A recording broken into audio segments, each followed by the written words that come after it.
Morning guys, and in front of me is REALME P3 Lite 5G, and let me show you how to change keyboard language on this device.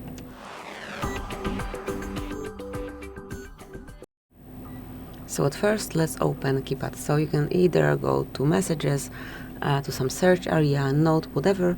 All you have to do is to enroll this panel, this keypad. To apply new language, mark on settings, pick languages, select plus icon, which is for add keyboard, and now just pick the keyboard that you want to apply. You can scroll till you find the preferred one, or you can mark search area, search button, and enter the wanted language here. Now you can pick the layout if there is more keyboards available. You can pick this one and mark done. Then you can customize it here, so if you wish to have one language only, remove those unnecessary languages, and as you can see now, you've got this brand new keyboard set. Then you can change it the same way. So that would be all. Thank you for watching.